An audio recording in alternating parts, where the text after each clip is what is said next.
Okay, so we're gonna need the rice. I'm gonna get the rice. 1, 2,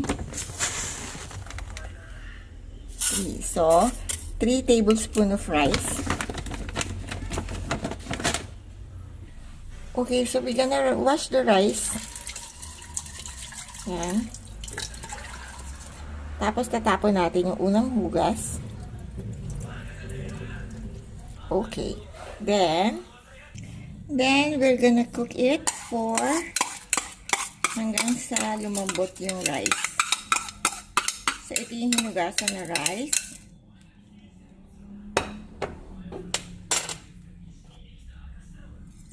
I'm gonna add at least 3 glasses of water.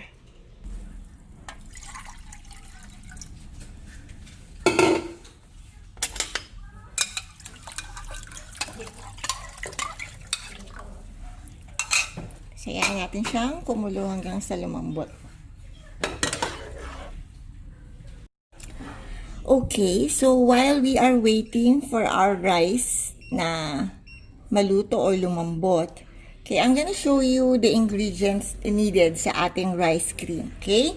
So first, we need a vitamin E. So, vitamin E. So, itong vitamin E na to, napakadami nitong benefits para sa ating skin.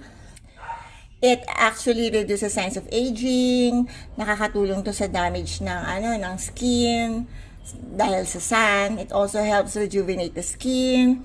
It nourishes the skin.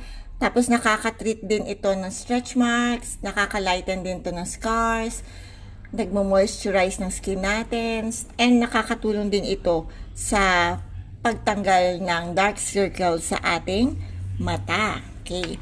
Our next is vitamin C. Okay, I have this capsule. O-open ko lang to later. Pero if you don't have a capsule, you can use na lang ng powder o kaya ng tablet, then dudurugin nyo lang siya. So, ang benefits ng vitamin C natin, it helps fight lines, tsaka yung mga wrinkles sa atin. It also even out our skin tone. It hydrates the skin. Nakaka-improve din to ng elasticity ng skin natin. And sa hyperpigmentation, nakakatanggal din to. And it also helps na gamutin yung mga acne, na mga fresh na acne sa ating mukha. So ito, maganda tong vitamin C. Napakadaming benefits. We also use neem powder. Pero kung wala kayong neem powder, you can use turmeric powder. Pero I chose to use the neem powder kasi itong neem powder napakadami ding benefits. It also heals the scars sa face natin or sa balat natin, sa katawan natin. It also fights acne. It also treats hyperpigmentation. Nakaka-control din to ng oil kasi very oily yung face ko. So, kaya ginamit ko rin tong neem kasi para makontrol yung oil sa aking mukha. Nakaka-moisturize din ito ng ating balat. Nakakatulong din sa exfoliation, tapos anti-aging din ito, tapos ito ay nakaka-clear at saka nakaka-glow ng skin. And it also treats infections. Okay? So itong neem powder. So another na gagamitin natin is the aloe vera. Okay? Na napakadaming benefits ng aloe vera sa ating balat. Okay? So you use aloe vera.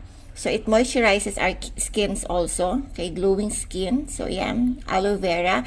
Mas mabuti kung gagamit kayo ng aloe vera, fresh aloe vera. So, this one, ginawa ko tong aloe vera na to from aloe vera leaves. Okay?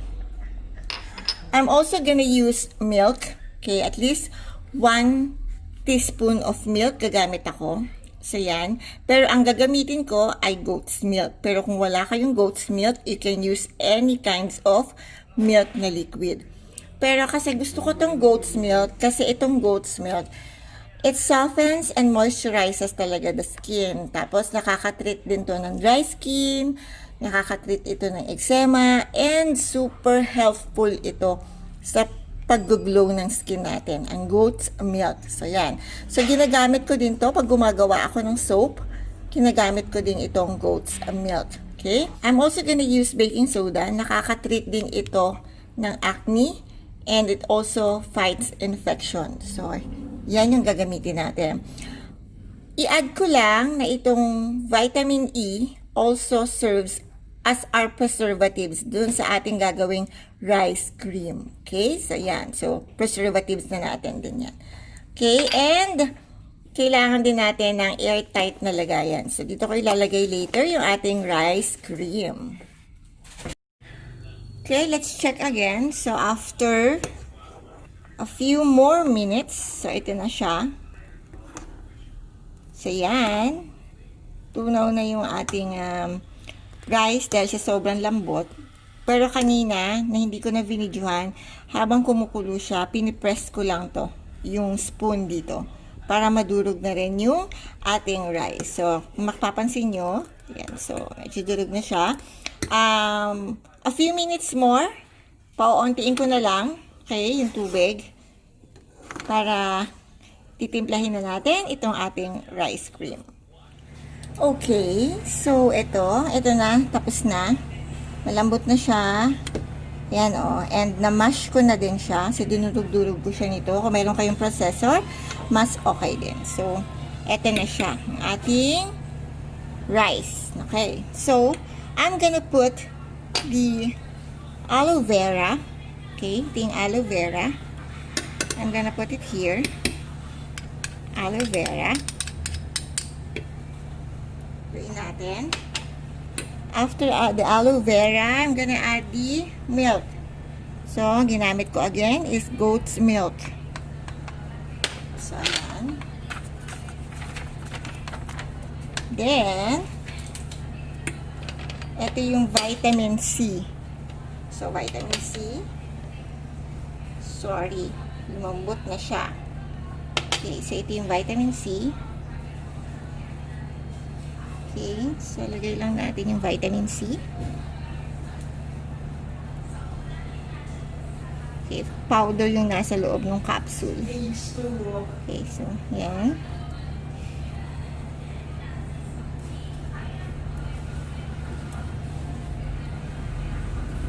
Okay, so 1 and buksan lang natin. Yan, so 2. So, ito yung vitamin C. So, halo natin. Vitamin E. So, ito yung vitamin E. So, yan. Again, it also serves as our preservative. Preservative na din yan dun sa ating rice cream. Pero, yung ating rice cream, ilalagay nyo pa rin siya sa ref kapag hindi nyo siya gagamitin para mas mag-last pa siya. Okay? So, yan. So, nilagyan ko siya ng 4 na vitamin E. Okay, so, hahaluin lang natin. Okay?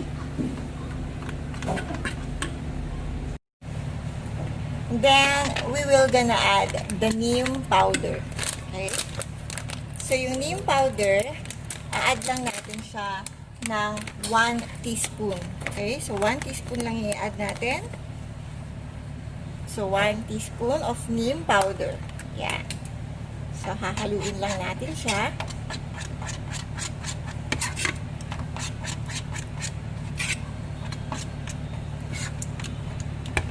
Hanggang sa makombine lahat yung ingredients. Okay? Then, we'll also gonna add the baking soda. So, 1 teaspoon of baking soda also.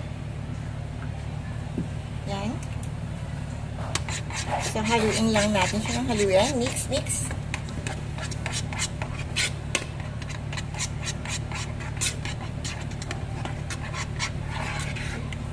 So, it's up to you if you wanted to add some essential oils. Okay. Ito, I have tea tree essential oils. So, add lang ako ng mga 5 to 10 drops. Okay, 1, 2, 3, 4, 5, 6, 7, 8, 9, 10. Okay. So, 10 drops of essential oils na tea tree. So, yan. So, we just need to combine all the ingredients. I-mix lang natin thoroughly. So, the essential oil na tea tree, maganda rin to fight infections. Sa pag-treat din ng acne, maganda rin ang essential oil na tea tree. Okay, so after na-mix na natin mabuti, ilalagay lang natin itong ating rice cream mixture dito sa ating airtight container. Okay.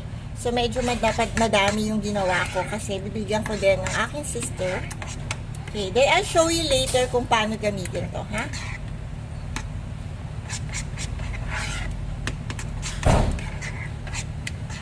Just put it here. Itong container natin, sterilized, okay?